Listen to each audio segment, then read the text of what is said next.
Así que vamos a comenzar. El tema de hoy día va a ser fundamentalmente entrar ya una zona cultural, ya una subzona cultural de Chile, específicamente en la zona norte de Chile y específica también en forma más detallada en el norte grande de Chile. Antes de reiterarle la información, que la evaluación se la voy a mandar por correo a partir de las 6 de la tarde. Yo tengo ya el instrumento elaborado, pero como algunos van a tener clases durante el día, prefiero que ya mandárselo en la tarde cuando tengan tiempo. Y esta la tienen que regresar a través también al correo 11, a mi correo, antes bueno, el día de mañana, que mañana en la tarde ya no voy a recibir este control de vuelta, o sea, demasiado tiempo, es un control de pocas preguntas y son generalmente un poco responder, elaborar y alguna respuesta objetiva, alternativa y términos pareados, lo más sencillo posible. ¿Alguna pregunta con eso? Profe, ¿sería como hasta las ¿Perdón? 12? Mañana todo el viernes. Ah, ok, ya, gracias. ¿Ya? Sí, todo Sí, el viernes, seguro. pero ya que sí, ya. Había pensado hacer el horario de clase, pero tendría que haber hecho 3 pruebas y es demasiada pega para hacer 3 instrumentos de evaluación. En una lata hacerlo escribir para hacer una cosa abierta y decidí mejor que lo hagan así, en el fondo va a ser un reforzamiento de la materia. Porque al final, igual aunque haga 3 instrumentos diferentes para los 3 cursos, la materia igual habría quedado similar, entonces mejor así que la respondan con tiempo, no estén en este horario tratando de responder. En esta modalidad por lo menos. Así que vamos a iniciar hoy día con la clase. Vamos a hacer como una visita al norte de Chile, en específico al norte grande. Nosotros no vamos a entrar en el norte chico, quizás lo mencionemos, porque el norte chico tiene demasiadas similitudes y vamos a ir a las cosas puntuales que nos permite el tiempo. Así que les voy a compartir entonces una presentación para que vamos entrando en materia.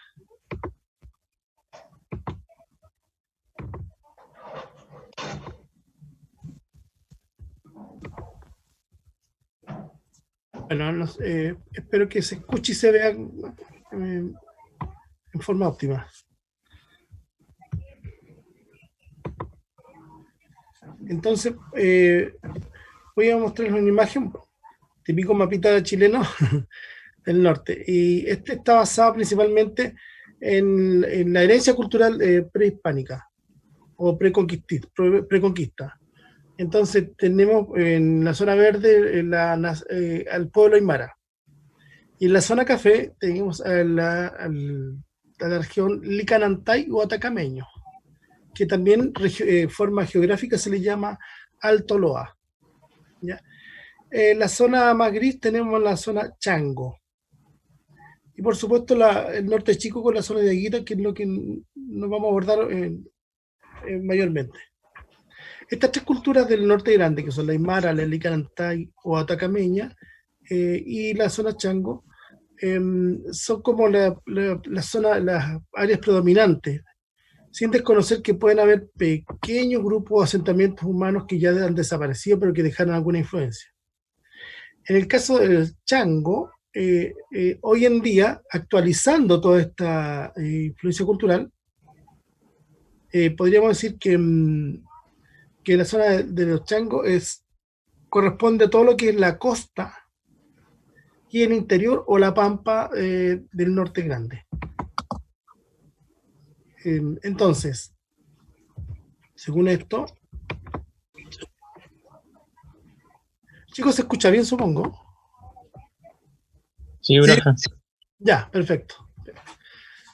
Tenemos entonces la zona que fue de influencia directa de los changos, que hoy en día donde están las grandes ciudades, zonas costeras del norte grande, como por ejemplo Arica, Iquique, Antofagasta, Tocopilla, Pisagua, que es un pequeño todos estos sectores que tienen una característica hoy en día más urbana, no hay no hay un gran predominio de lo que fue la cultura original. Entonces la resultante de hoy son estas grandes ciudades como Antofagasta, incluso desarrollando un gran modernismo. Entonces, culturalmente no obedecen a... hay una cultura nueva. Obviamente reciben la influencia de las culturas originales y que hay vestigios de ella todavía. También en esta zona distinguimos todo el interior, en donde está prácticamente el desierto chileno, el interior Pampa, donde se ubican las salitreras principalmente, y los oasis. Los oasis que son pequeños asentamientos de vida que por la presencia de agua, ellos se ubicaron en esa zona. Entonces, como salitreras tenemos antiguamente las más renombradas como Humberto, Santa Laura, Pampalina, un montón de salitreras que hoy ya prácticamente la mayoría está abandonada y ya no hay asentamiento humano. Pero sí en el pasado hubo asentamiento humano a fines del 1800, principios del 1900, y algunas de ellas llegaron a tener más de 60.000 personas. Entonces eran verdaderas ciudades y que desarrollaron una cultura muy específica. En cuanto a la cultura tradición oral, todavía hay influencia de esos movimientos culturales de esa zona. Y principalmente gente que emigró hasta estos lugares, venían incluso de las zonas rurales campesinas de Chile y del sur de Chile, porque por el famoso oro blanco, el salitre, hubo migración. Entonces las resultantes que hubo en estos centros urbanos emergentes era de gente minera, gente aventurera, campesinos, etcétera, etcétera. Y en los oasis, generalmente podemos hablar, por ejemplo, como del caso de Pica, Mamiña, Matilla, en donde se desarrolla también otro tipo de cultura. Generalmente una gran influencia de las antiguas culturas y con posterioridad de la influencia del predominio peruano. Y hoy en día estos oasis mantienen todavía grandes asentamientos de vida para lo que significa un desierto. Ahora, subiendo hacia las alturas, vamos a encontrar la precordillera y el altiplano, ¿ya? La precordillera, que podemos encontrarla alrededor de 3.000 metros, hasta 3.000 metros de altura, y ya después el altiplano sobre 3.000 metros de altura, como lugares como Putre, que están sobre casi 4.000 metros. Y en este curioso sectores donde prácticamente uno piensa que ya no va a existir la vida, no existe. Y se desarrolla todo lo que es el cultivo de terraza, y existe la vida, existe agua, entonces también hay asentamiento humano, y es aquí donde está nuestro gran grupo étnico que da la característica cultural de toda la región, que son los Aymara. Los Aymara es una nación bastante importante de destacar porque han sobrevivido y existen, ¿ya? Uno no habla de ellos así como los aymaras eran, los aymaras tenían, los aymaras hacían. Los aymaras son, al igual que el pueblo mapuche. Y ellos incluso sobrevivieron a la invasión y se adaptaron al pueblo, al ya el desaparecido imperio inca. Entonces, es bastante valioso destacar esta nación aymara. Y que esta nación aymara comparte su cultura junto con los aymaras de Bolivia, de Perú e incluso del sector de Argentina, considerando que cuando las nuevas repúblicas comenzaron a través de diferentes formas de definir la frontera, este pueblo quedó dividido. Hoy en día ellos conviven, incluso van de una frontera a otra, porque conviven compartiendo lenguaje, cultura, tradiciones. Así que principalmente nos vamos a enfocar a ellos. Son ellos los que hacen una gran influencia cultural hacia todo el norte grande, incluyendo las grandes ciudades de hoy, el pueblo aymara. Y un pequeño dato, El aymara tiene sus palabras son de acentuación o de tilde grave. Por eso que es aymara, no es aymara, es aymara, ¿ya? Y cuando hablamos del lago Chungara, no es Chungara, no es Chungará, es Chungara. La nación aymara, algunos datos, un dato específico. Es una cultura precolombina y derivan de una fragmentación del imperio Tiwanaku, habitantes de la primera y de la 15ª región de Chile y su población principalmente altiplánica, en un porcentaje menor en valles y oasis. Incluso ellos bajaron un poco a asentamientos más en otros niveles más abajo y donde también encontraron agua y pudieron realizar sus labores de pastoreo. Originalmente su dispersión en la meseta andina del lago Titicaca, norte argentino, sureste del Perú, como ya habíamos mencionado. Y por supuesto, ahí no está el dato de Bolivia. Hacia el 2012 este dato arroja que habían 128.201 habitantes, y siendo en conjunto con todos los países 2.100.000, toda la nación aymara. ¿Sí? Eso es algo muy importante a considerar. Profesores, no olviden estos datos. Más que estos datos, no olvidemos que esta cultura está presente. Algunos datos culturales.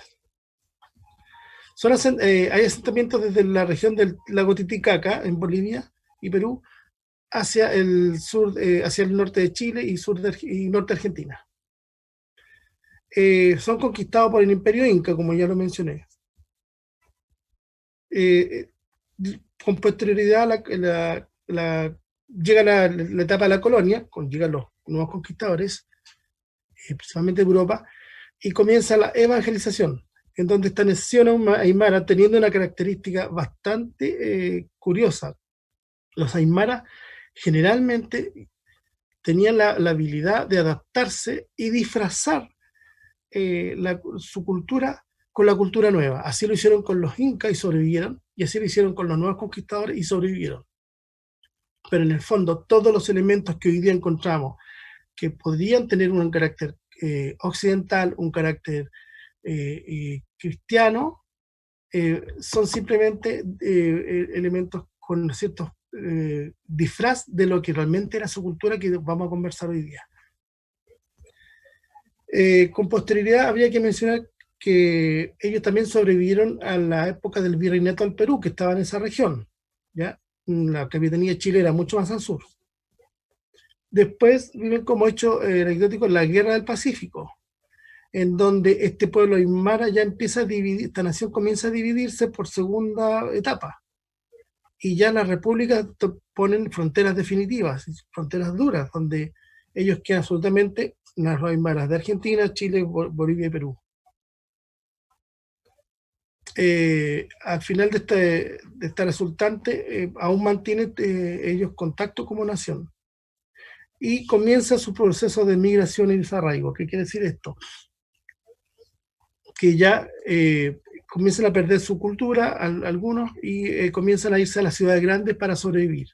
Empiezan a dejar la agricultura, el pastoreo del ganado, de los auquénidos, y comienza a cambiar un poco culturalmente esta nación y a desmembrarse. ¿Profe? ¿Sí? Tengo entendido que en algunas partes del norte igual se habla quechua. ¿Sí? ¿Cómo? ¿Puedes repetir que está un poco bajo tu volumen? Tengo entendido que en algunas partes del norte igual se habla quechua. Sí, es que el quechua es como el idioma oficial. Entonces, el idioma oficial es el idioma que se habla en casi todas las naciones aymaras. Y también en gran parte del Perú. Porque era el idioma inca, ¿no? Claro. Pero el idioma aymara es muy similar, se pueden comprender ellos, ¿ya? ¿Sí? Yo he leído que pasa como lo mismo con el quechua, que donde fueron como no colonización, sino como bajo el imperio inca, al final toman como oficial el quechua, pero igual tienen su propio idioma. Claro, como les digo, ellos tenían esta habilidad de decir, ya vengan, nos conquistaron, nosotros ya aceptamos todo. y en el fondo, disfrazadamente, seguían haciendo sus rituales y sus creencias, su cosmovisión se mantuvo. Entonces el que conquistaba, en este caso los incas, pensaba que los aymaras ya los tenemos dominados. Y fueron incluso dejando rasgos como en este caso el lenguaje, así que por eso que ellos pueden hablar el lenguaje, pero en forma local tienen sus propios vocablos y su forma de lenguaje, ¿ya? Pero en el fondo oficialmente hablan quichua. El quichua es el lenguaje oficial. Muchas veces la gente entiende como que el quichua es como su raza, no. ¿Ya? Ellos son los aymaras. Principios en relación a culturales. Y principios que hacen que hoy en día entendamos qué pasa con esta nación hoy. Primero es el sincretismo. ¿Qué es el sincretismo? El sincretismo es una mezcla que da una resultante, en este caso en relación a la cultura. Puede ser de una o dos o más culturas. Siempre un sincretismo tiene de todo un poco, pero de grandes culturas que aportan. En este caso, hay una tendencia a armonizar y corriente de pensamiento e ideas, a eso se refiere el sincretismo, ¿ya? Es una mezcla de dos o más culturas y es un proceso histórico, cultural, que va en el tiempo, obviamente, ya de lo que hemos hablado. Y acá el principio más importante, la dualidad. Existen la existencia de dos caracteres, un fenómeno, principios distintos en una misma persona o cosa, independientes y antagónicos, ¿ya? Lo que los estudiosos hablan de opuestos que se complementan. Por ejemplo, el aymara todo lo ve con estos opuestos que se complementan. Por ejemplo, si para ellos, para que haya un equilibrio, de si existe el día, también existe la noche. Si existe lo femenino, existe lo masculino. Entonces, todo ello lo van viendo así como está el Inti y está la Pachamama. Entonces, toda esta dualidad, incluso hasta se ven en conductas sociales como la siembra, en donde ellos hacen sus rituales, una fila de hombres y una fila de mujeres, y van sembrando. Y las danzas hoy en día, rituales religiosas, que entre comillas son un supuesto catolicismo, por ejemplo las danzas del norte, en la tirana u otras fiestas, son simplemente, ahí encuentras tus elementos indígenas, como la doble fila contrapuesta, que siempre están bailando uno al lado del otro.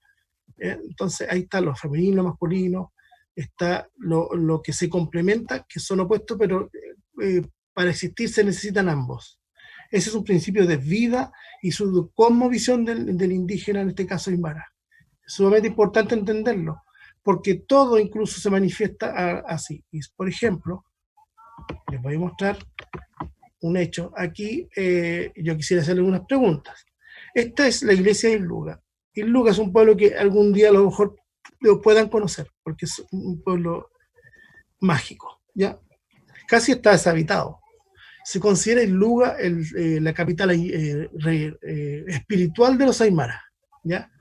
Y aquí está su construcción. Obviamente, la evangelización obligó a los indígenas a construir templos para adorar elementos que ellos no adoraban. En este caso, introducen la idea de la Virgen, la idea de un Dios único, este monoteísmo a través de un Dios que es creador de todo, y de su Hijo Cristo. Ya, esa es la idea central del cristianismo que traen los conquistadores. ¿Cuáles los dioses de los aymaras? Sus dioses tutelares eran el sol, proveedor de la vida, y la tierra, proveedor también, el que da de forma específica la vida. Entonces, esta dualidad del sol y la Pachamama, o la madre tierra, siempre está presente. Cuando ellos son obligados a construir esos templos que ustedes están viendo ahí, yo quisiera que ustedes señalaran algo curioso. Esto no se parece a cualquier iglesia de la zona central de lo que ustedes conocen incluso en el mundo. ¿Alguien podría señalar qué le llama la atención de esa construcción? Esa parte como de la cúspide, donde está la campana, está más, ¿Sí? ¿El más en la campanario? esquina. Sí. ¿Por Y qué te la llama la iglesia atención eso? ¿Cómo son las de acá? normalmente está como arriba de la capilla. Exacto. exactamente.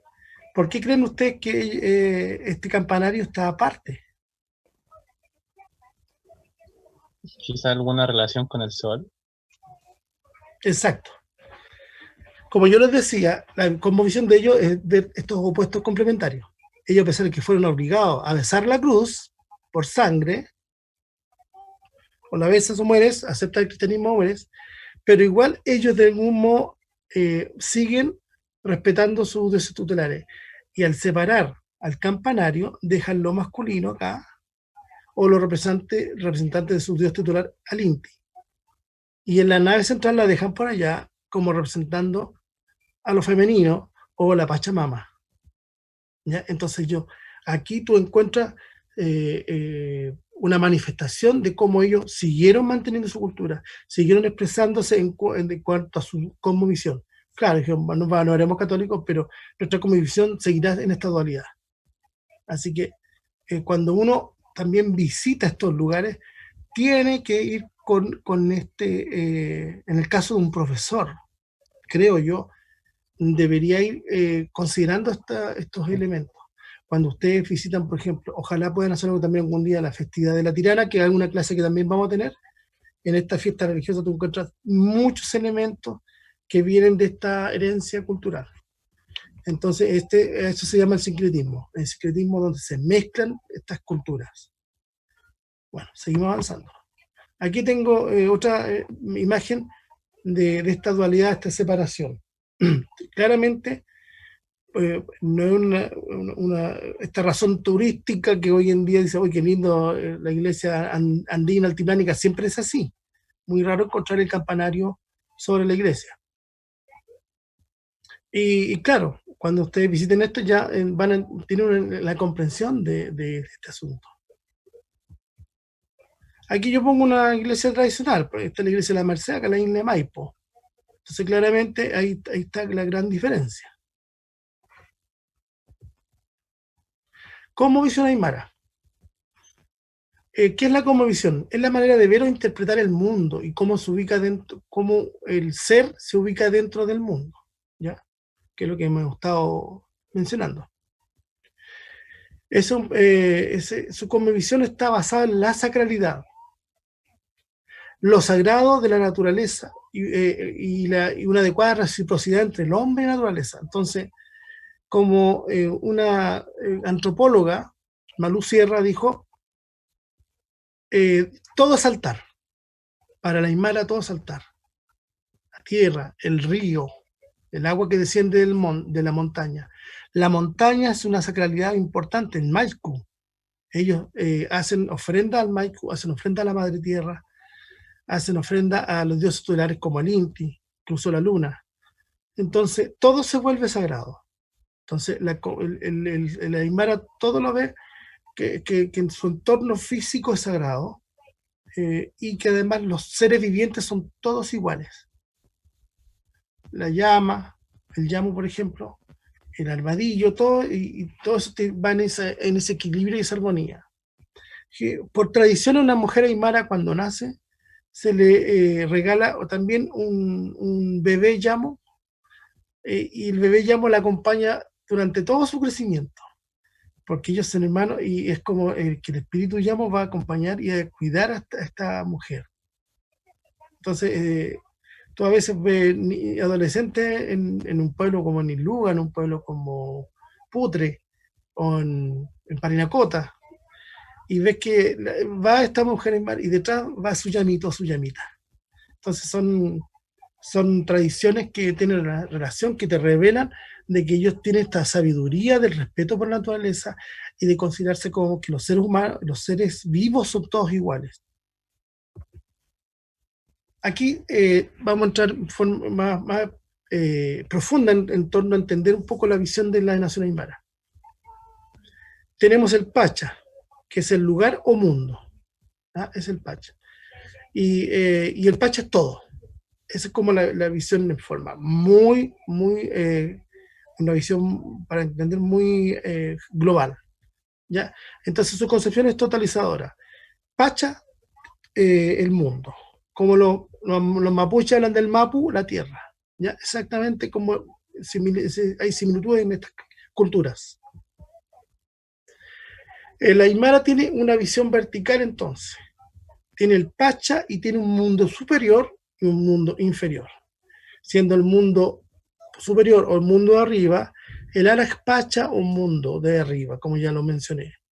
Está el Aka Pacha, que es el mundo donde nosotros vivimos, donde se desarrolla la vida humana, animal y vegetal.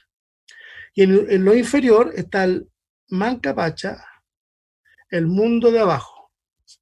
¿Ya? Entonces tenemos mundo superior, Arak Pacha, el Aka Pacha, que es el mundo donde vivimos nosotros toda la vida, y el Manco Pacha.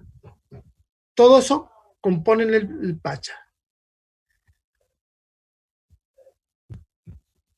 Entonces aquí tenemos una caracterización de los tres mundos y elementos que lo constituyen. Entonces en el primer recuadro tenemos niveles ideológicos. Tenemos Arak Pacha, que es el superior, o que no solo que los occidentales conocemos como cielo, eso para entenderlo. El Aka Pacha es nuestro mundo donde vivimos los seres vivos. Y Manca Pacha está abajo, y que los Aymara relacionaron con lo que los españoles le hablan del infierno, ¿ya? Fue como la relación que ellos pudieron conectar. Entonces ahí está relacionado para que podamos entender nosotros como con nuestra visión occidental. Figuras mitológicas. Aquí ya está el sincretismo. Dios, la Virgen, los santos patronos. Y los Aymara hablan del sol, luna y estrellas, ¿ya? También en este cielo superior tenemos el Dios lejano, creador que ordena, ¿ya? También la función de estos es la mantención del cosmos ideal del orden. Y, perdón. Ahí sí. La función de los seres, mantención del cosmos ideal del orden. O sea, esa es la función que tendrían estos seres. Los lugares de culto son el templo católico en estos momentos, ¿ya? Pero nosotros entendemos que todo este sincretismo es la resultante actual. La naturaleza del culto y del celebrante, en la religión, culto público, fiestas patronales, esto ya es lo popular, los resultantes de hoy, ¿ya? Y que generalmente el sacerdote está liderando esto. El origen de todas estas creencias, por supuesto, es la cultura incaica y cristiana, ¿ya? El Aka Pacha, que es nuestro mundo, lo podemos entender así. Las figuras mitológicas son el Majku, eso se refiere a la altura, a la montaña. Y ahí pone entre paréntesis el cóndor porque como el elemento principal. Tenemos la Pachamama, y el puma o aguatiri, el lagarto y el sapo, que son elementos que existen y algunos existieron en la zona. El amaru, que son la serpiente y el pez, ya estos que se refieren a los que reptan o andan en el agua en esta capacha. La naturaleza de los seres, fuerza de la naturaleza ordenado por la creación. ¿Ya? Función de los seres, mantención del mundo cultural autóctono, mantención de la cultura en el fondo. Lugar de culto, el cerro, que es el Majku, el corral, donde están los animales, y el campo cultivo. El corral, ¿por qué se menciona? Porque los Aymara hacen bastantes rituales en cuanto al llamo. Por ejemplo, el floreo del llamo se hace en el corral y se hace toda una ceremonia. Entonces, por eso todo se vuelve altar. A eso me refiero con esta sacralidad que tiene esta nación. Naturaleza del culto y del celebrante. Costumbres, culto privado dirigidas por los ancianos. ¿Ya? Esto ya son los ancianos los que tienen todavía viva y transmiten esta sabiduría. Día del compadre, floreo de animales, limpieza de canales. Estos son como por nombrar algunas celebraciones muy aymaras. Elementos culturales autóctonos aymaras. Esto es como el origen de esta celebración. Pues aquí está el secretismo, está el conquistador, está la conquista anterior inca y los elementos propios aymaras. Vamos ahora al Manca Pacha, o al mundo inferior, o lo que ellos tuvieron que después asociar al infierno. Aquí está el demonio occidental, están la ley, la situación de la condena religiosa. Música, animales sagrados. Bueno, tenemos las fuerzas destructivas desordenadas, pero dominadas. Mantención, al igual está como la idea de la mantención de este desorden, no es un desorden como contenido, ¿ya?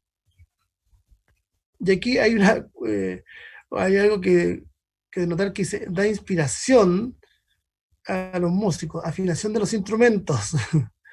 Eso yo la otra vez estuve averiguando con los aymaras a qué se refería, pero no encontré mucha información de estos. Este estudio son de antropólogos, ¿ya?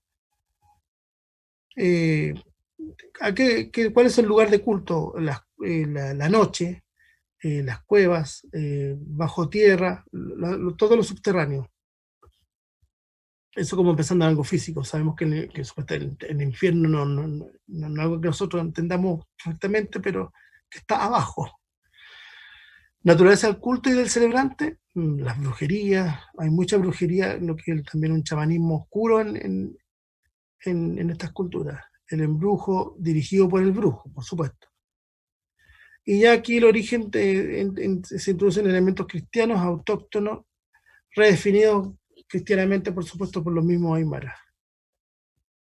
Perfecto.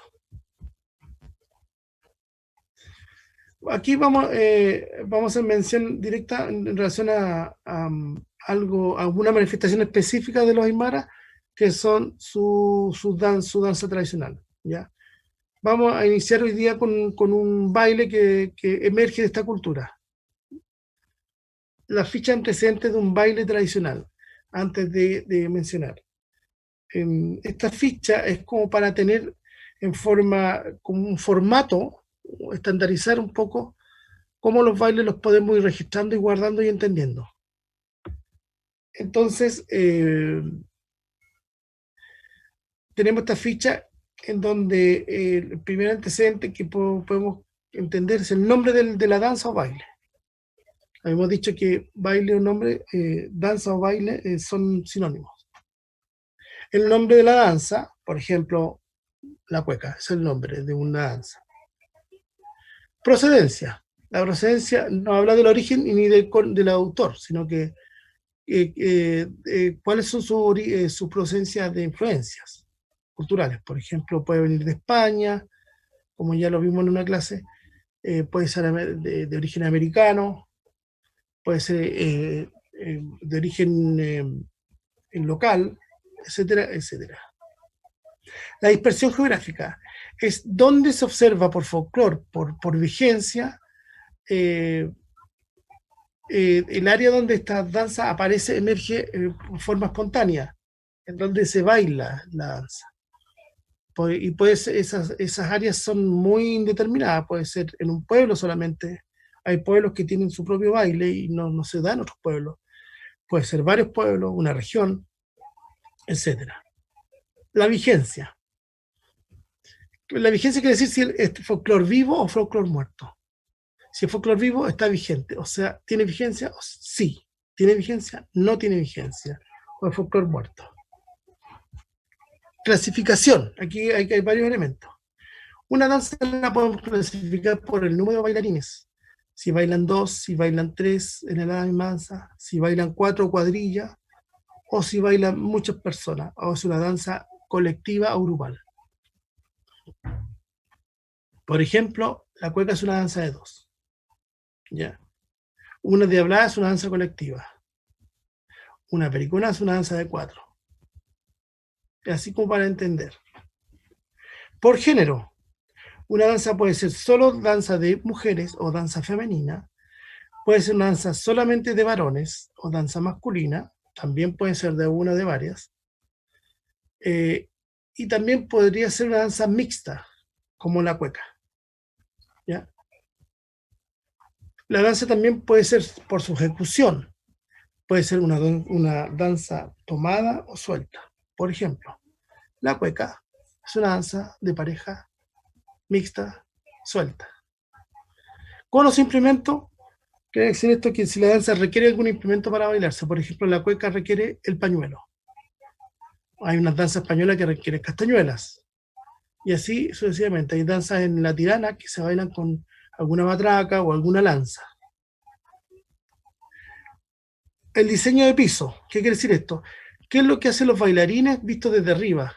¿Qué recorrido hacen? Hay danzas que tienen un diseño de piso definido como la cueca. Siempre se parte en una vuelta inicial, después hay un cambio de lugar, es un piso, un diseño de piso. Y hay danzas que es donde tú bailas libremente y vas por todos lados. La función. La función, para entenderlo, hay que hacerse una pregunta. ¿Para qué bailamos? ¿Para qué bailamos la danza? Entonces la función puede ser porque hay una fiesta, o sea, es una danza festiva. Porque voy a conquistar a alguien, una danza que le llaman los folcloristas amatoria. O porque simplemente vamos a jugar con esa danza, por ejemplo, un costillar, y a esa danza le llamamos recreativa. O también porque quiero hacer una adoración, una manifestación sagrada, entonces es una danza religiosa o espiritual. El estilo es, la pregunta que puedo hacerme es, ¿cómo bailo yo esta danza? ¿Cómo me veo bailando con la forma que le doy? Entonces puede ser una danza elegante, o puede ser una danza mucho más rústica, campesina, o puede ser una danza donde yo estoy imitando un animal, o puede ser una danza donde yo me veo que estoy haciendo expresiones de interés hacia la pareja, o hacia la persona con la que estoy bailando. O simplemente porque estoy bailando con una persona en donde estamos comunicándonos. En este caso, por ejemplo, yo podría hablar con un familiar, con mi madre, con una hermana, etc. Esa es una ficha de antecedentes. Entonces, el baile que vamos a observar hoy día es el baile más sencillo del norte de Chile, pero es el baile que aparece en todos los rituales como la base de muchos otros bailes en todo el norte grande. ¿Ya? Este se llama trote o huayno. El trote o huayno sería el nombre de la danza. Generalmente se le conoce más huayno e incluso huayno en las zonas de Perú, porque se baila en todos sus países. Tiene formas diferentes de bailar. En Chile se le conoce más como para estudio, para los folclorólogos y los folcloristas, como trote. Ya. La dispersión de la danza es el norte grande, aquí ya estamos aplicando la ficha. La procedencia es una danza que viene de la nación aymara, es una danza indígena, pero adopta características europeas, porque se vuelve de pareja. ¿Ya? Lo que pasa en la forma moderna hoy día, fuera más del contexto ritual, es una danza ya de pareja, es una danza ya de fiesta. Y tiene ciertas características, en lo actual, ciertas características de conquista, de cortejo. Sí está vigente, es una danza que está vigente. En el norte la mayoría de las danzas están vigentes, no así en la zona central. Entonces quiere decir que se baila todavía en las fiestas, en forma espontánea. Clasificación es un baile de pareja, o de dos, ¿no?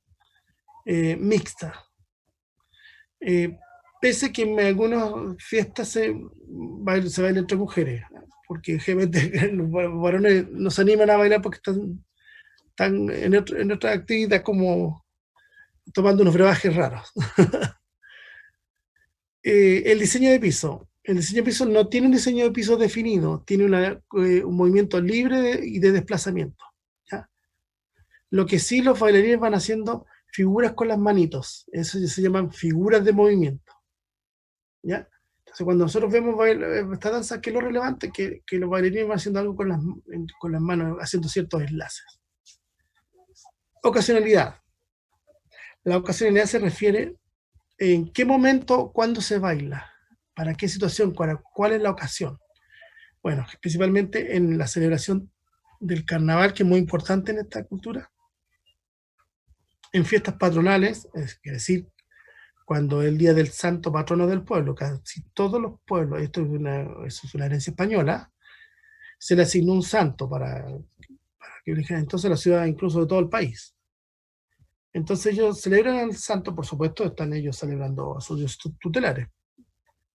Y se baila y se observa esta danza. Y fiestas populares, como el 18 de septiembre, casamientos, aparecen en algunas comunidades.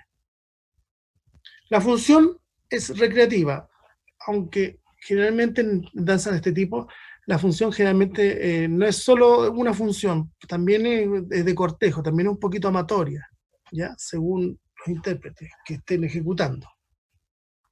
El estilo de esta danza es una danza alegre de cortejo, ¿ya?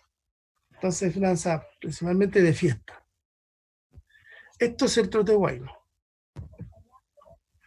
Aquí los instrumentos pues los vamos a ver después. Yo no sé si me están copiando o están durmiendo.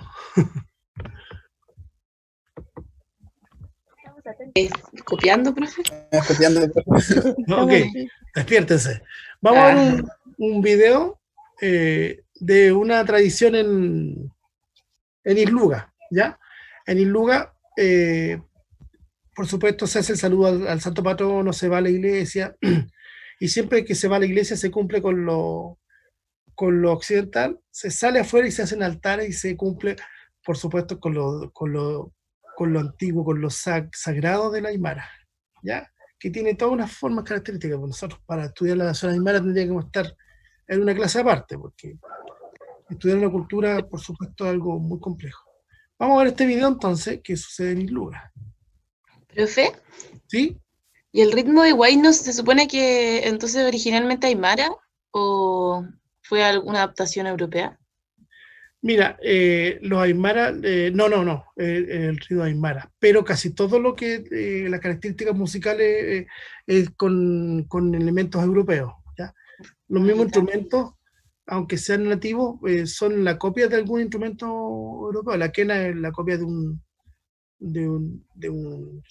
algún instrumento de pito o algo así. El charango es un instrumento de cuerda que trajeron los españoles. Así el bombo, podría decirse que el bombo y la caja de redobles son cosas de instrumentos europeos, ¿ya? Los instrumentos vernáculos en el fondo eran sonidos de pitos y algunas percusiones. Vamos a ver entonces, escuchen bastante la música y vean, aparece la danza. Aquí la danza, como es ritual, no aparece mucho de pareja, sino que la danza pasa a ser como el elemento que une esta tradición a la comunidad.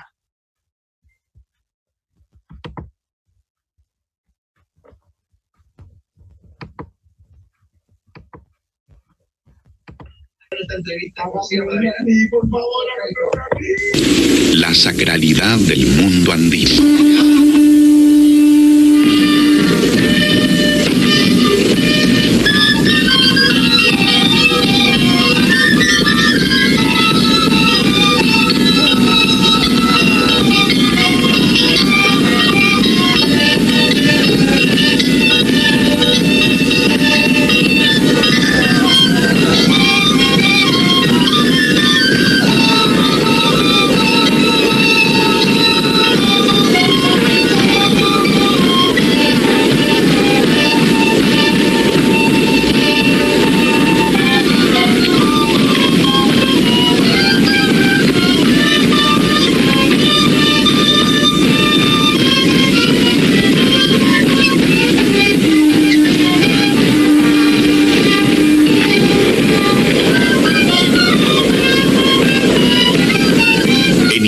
Dicen que su sicura es el mejor baile del altiplano, que su alegría de vivir aquí en su tierra prometida. Las plumas rojas son de orgullo por el sicura, como el aliento de un clavel que florece y se va. La faja roja, su uniforme. El bombo, el cuero de los llamitos. El manto blanco, felicidad por la nieve de las montañas. La naturaleza es un flujo salvaje de energías. El hombre debe intervenir para ordenarlo, para cerrar el flujo en armonía.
Bueno,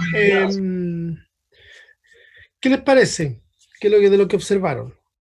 Yo lo seleccioné porque la tradición del norte de estos pueblos bien conservadores, generalmente el músico siempre está en el centro, va al centro, y el músico también realiza el pasito. El trote realiza solamente ese pasito, que es, y se le llama así por eso, porque parece un trotecito arrastrado, cadencioso. ¿Ya?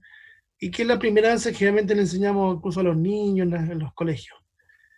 Entonces, pero aquí está hablando de toda esta sacralidad de lo ritual.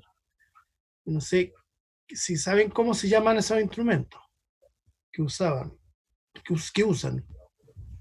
¿Sikus? ¿Perdón? No, pues sí me equivoqué. ¿Sikus? No. Sikus, sí. También en otras zonas le llaman laquitas, ¿ah? Lo que más se usa es laquitas, pero los indígenas, el siku, sicura viene siendo el músico, el sicura, ¿ya? El sicura instrumento. Entonces, por supuesto tiene toda esta ritualidad. El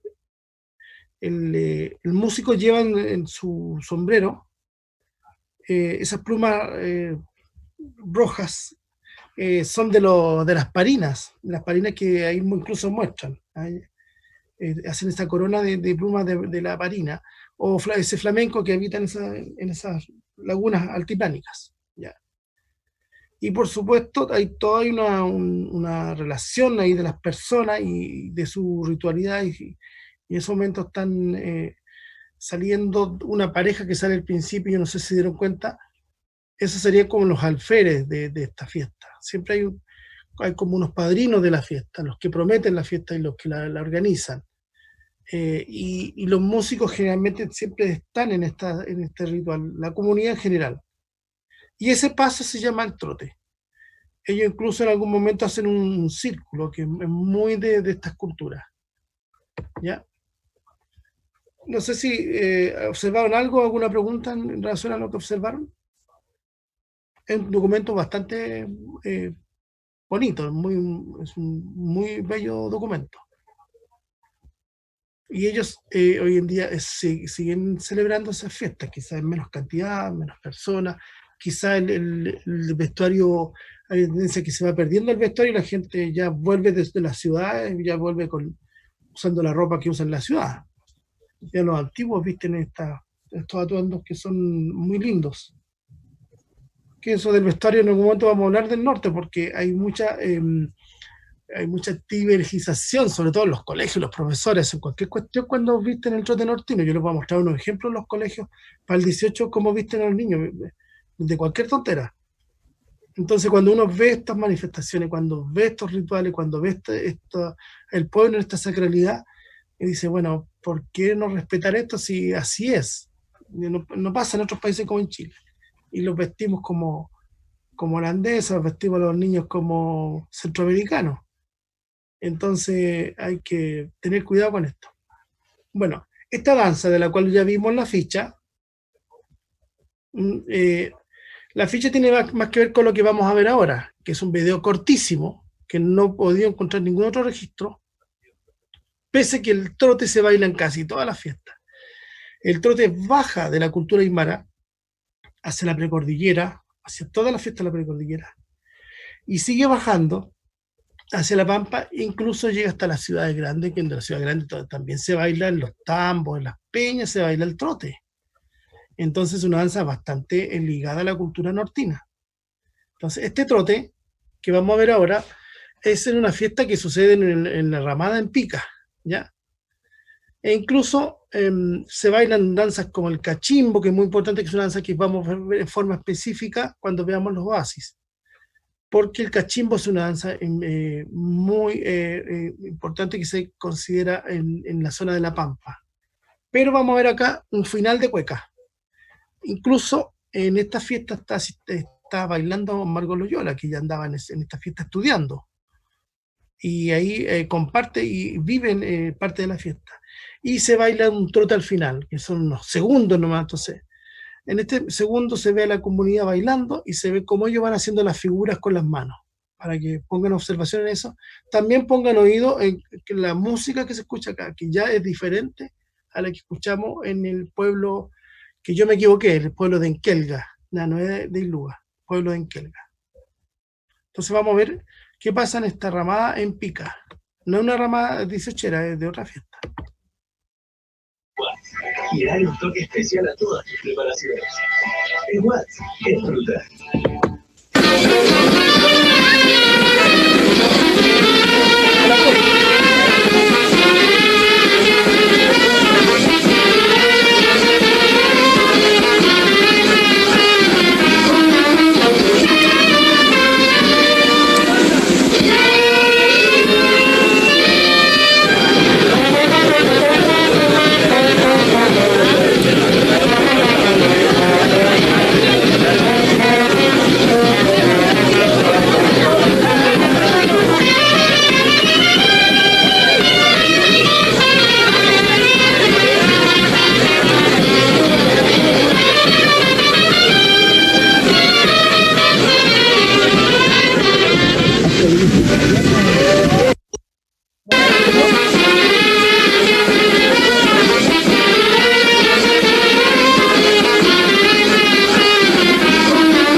¿Qué diferencia hay con el trote que vieron bailar en el pueblo de Enkelga y que se baila acá en Pica, que es una ciudad mucho más conocida, lo que nosotros conocemos como urbe? ¿Cuáles son las diferencias? En cierto punto hasta lo sentí como parecido a la cueca. Ya, y eso por una razón bien especial. ¿Por qué? Perdón, es que no sé si estás confundiendo. Al final yo puse un poquito de la cueca porque están bailando la cueca. Y después rematan con un trote. No sé si quedó claro eso. Sí, ya. Que después vino el retrote. Cuando se toman de las manos. Sí. Bueno, ¿cuál es la diferencia en ese trote y en el trote que vimos en Enkelga?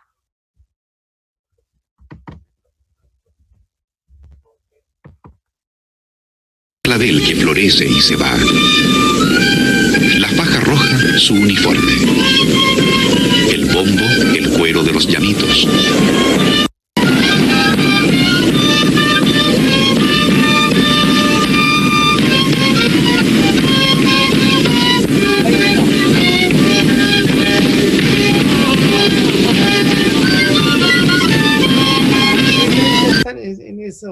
En esos dos expresiones de trote.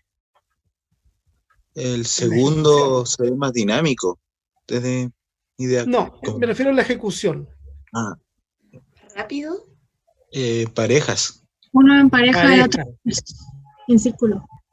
Claro, uno se baila en una ronda. En esta ronda es comunitaria. Esa ronda tiene que ver con lo que hablamos la otra vez, que las danzas en América tenían esta ritualidad que representaban siempre el círculo, la rotación siempre significa la vida, significa el movimiento de los planetas, el movimiento del ciclo del sol, de la luna. Esta cosa circular es indígena americana. Y en la otra fiesta, el mismo paso de trote, el trotecito, se hace de pareja, y eso ya es la cosa del cortejo que viene desde Europa. ¿Ya? Cambia la planimetría. Salen del círculo comunitario y vamos a esta cosa de parejas, ¿ya? De disfrutar, de bailar, ya, y cambia el sentido. El otro uno es más religioso, más sagrado, y el otro es mucho más festivo, ya por divertirse, ¿ya? Entonces, eso es lo que hoy día pasa con el trote, ¿ya? Entonces, cuando uno entiende esta danza, entiende también cómo proyectarla, qué va a hacer con sus alumnos. Que eso nosotros lo estamos viendo ahora en el conjunto folclórico en la asignatura que viene en tercer semestre. Entonces, esta sacralidad cambia según va cambiando también el pueblo, porque se va adaptando y se va adaptando a la modalidad y a la forma de los otros grupos sociales, ¿ya? No sé si les quedó claro eso. Perfecto. Entonces, esta danza, vamos a ver un poco, a mí me interesa que veamos los instrumentos.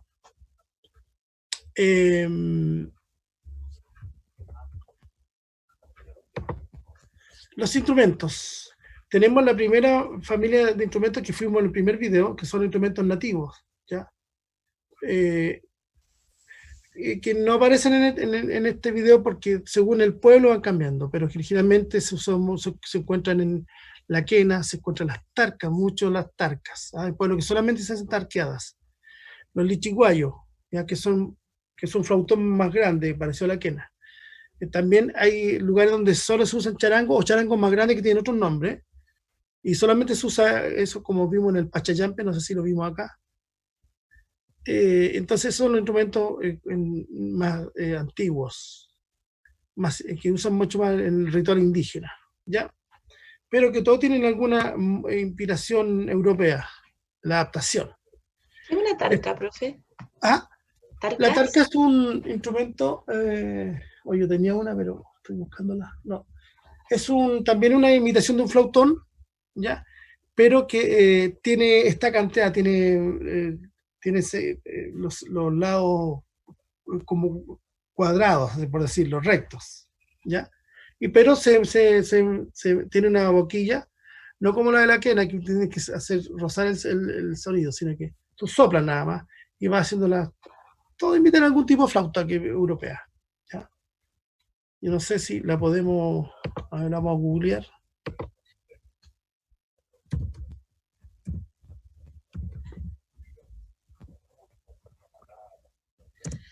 Da un sonido bien rasgado también. Aquí están las tarcas. Estas son las tarcas, ¿ya? Tiene esas formas cuadrículas.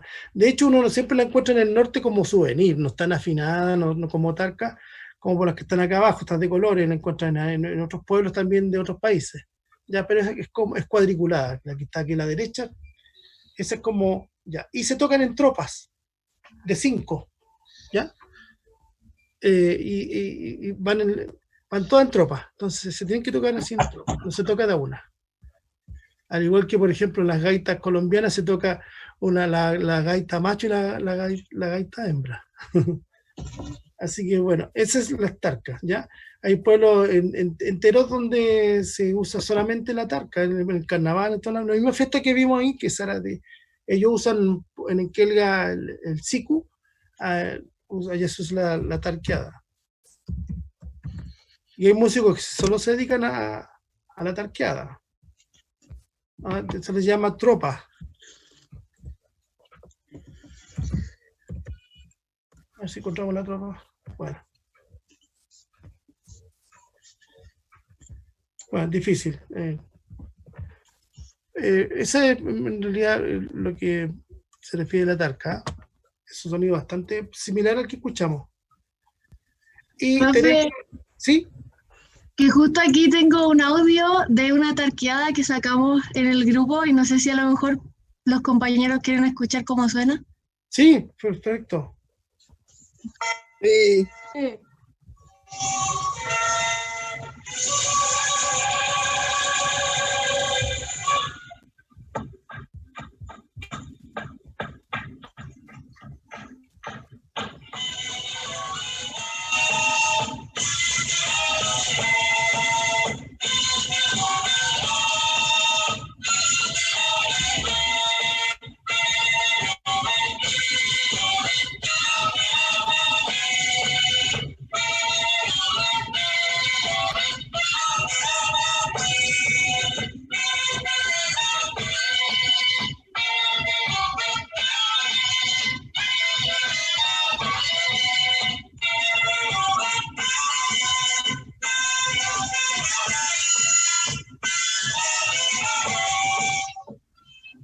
Ya eso.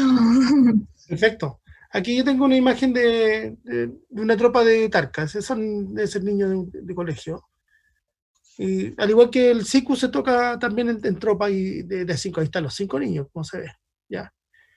O se puede doblar, se puede ir de 10, o repetir algunos tarcas, ¿ya? Por supuesto, estas cambian de nombre según los países, ¿ah? Pero en Chile y en varios países se conoce también como tarca. Acá tenemos imágenes de tarquero, de tropas de tarca de Bolivia, ¿ya? En realidad son nación aymara, eso es la verdad de todo esto. ¿Y las tarcas, las que son gigantes, son tarcas? ¿O hay otros tipos de No, flautas gigantes? todas tarcas, ya, todas tarcas. Solo Que que en el la carnaval afinación habían... es diferente. Sí, perdón.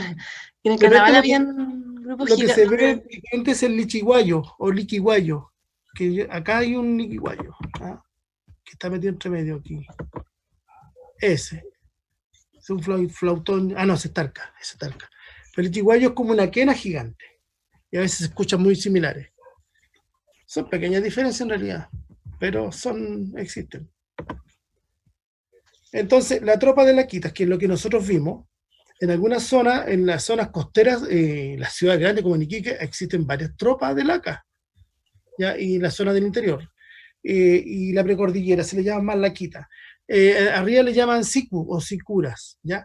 Que son las más chiquititas, porque hay otras que son más grandes, pero no son para tropa porque son muy incómodas de tocar, ¿ya? Son claros, exactamente, esas son las más grandes y no se usan mucho en la fiesta tradicional porque necesitan algo más práctico, porque ellos incluso van bailando, como ustedes se dieron cuenta, se desplazan, están en la fiesta de despedida en el pueblo, para cachar paya, etcétera, etcétera. Sikus y también sicura se refiere al músico, el músico un sicura. ¿Profe, puedo decir algo sobre eso? Sí, claro.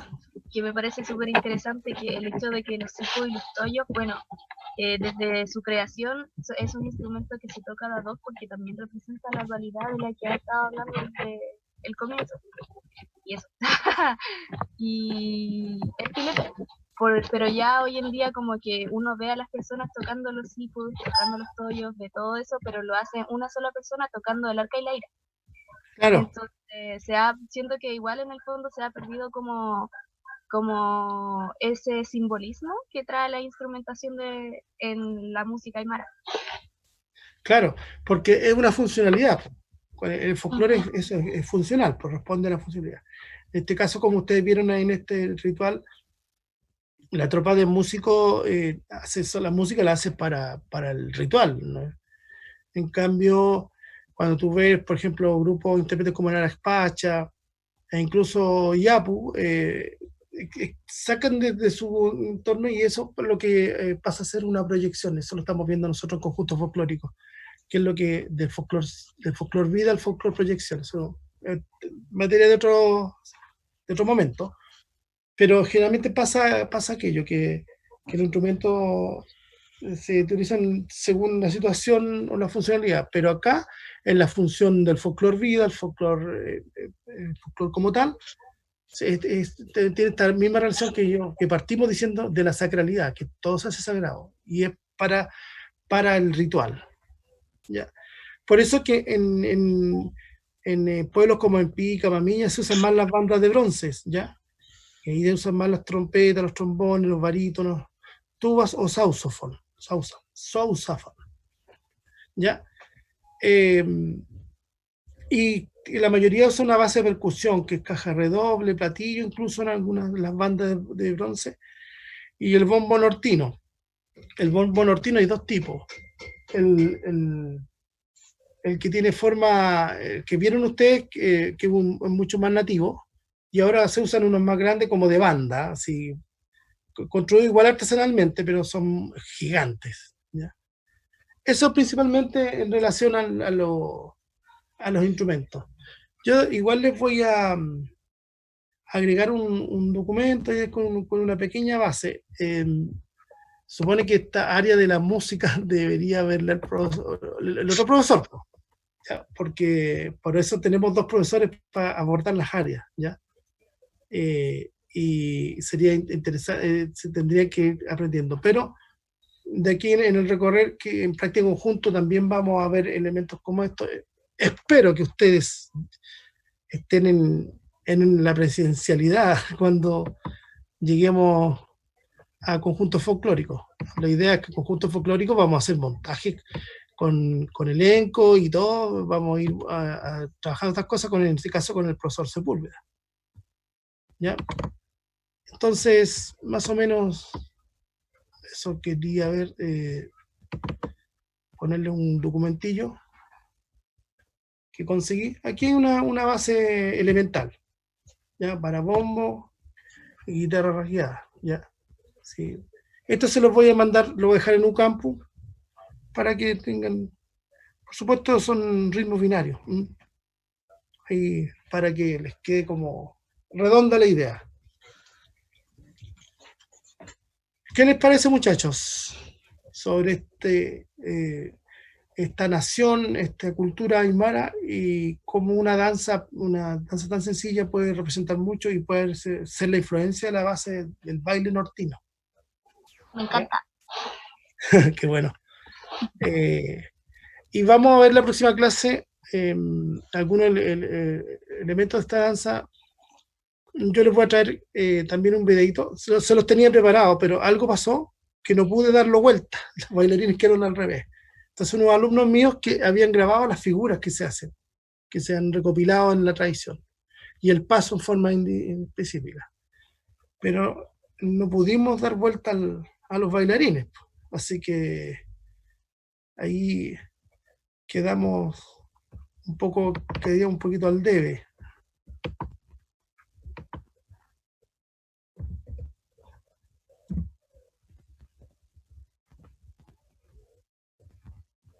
A ver si... Esto fue lo que pasó.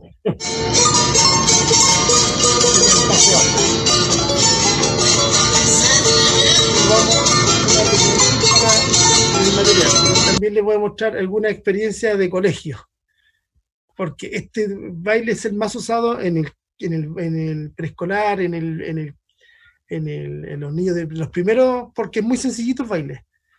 ¿Ya? Entonces, sobre todo en el vestuario, ahí empiezan los profesores a hacer cosas bien extrañas. Y vamos a hablar del vestuario también, y vamos a ver la otra zona probablemente si alcanzamos a Licanantay, que poco se conoce, poco se sabe de los Licanantay. Es importante que ustedes también lo reconozcan. También en la base de la música es similar y se encuentran algunos otros instrumentos. Ahí la cultura Licanantay se agrega incluso el acordeón. Entonces, muchachos, ¿qué es lo pendiente? Que después de las 6 revisen su correo del institucional, que les voy a mandar este cuestionario, esta prueba escrita, lo respondan y me la manden de vuelta. Tienen todo el día viernes para responderlo. ¿Ok? ¿Te va a mandar hoy día y la idea es responderlo el viernes? Que mañana jueves. Que me lo manden de vuelta respondido. Tienen todo el viernes y la noche de hoy día. Harto tiempo, digo yo, es cortita, pero hay que escribir. ¿Les parece? Sí, profe. Ya, entonces están pendientes después de las 6 que yo les suba y les mande al correo la prueba, y por hoy día que esta clase también se la voy a subir a la plataforma como en materiales, para que les quede el material ahí de estudio. Listo, muchachos. Ha sido un placer y nos estamos viendo la próxima clase. Que tengan un buen día. ¿Sí? ¿Cómo hacen los aymaras? Yo me acuerdo que había un grito que hacían los aymaras, como... O los Jayaya. mapuches en eso, jayaya. Jayaya, ese es como el grito de la aymara, que es como de la energía, como todos los países tienen incluso un grito así, jayaya. Jayaya. Jayaya. Profe, yo una vez vi un documental. ¿Aló? Se cortó, compa. Uy, Chuta, se me cortó. Que yo vi un documental sobre la música aymara, pero en general como sobre la cultura. Ya. Que no recuerdo cómo se llama, pero era de una serie de televisión chilena. Puede ser Al Sur del Mundo. Déjeme...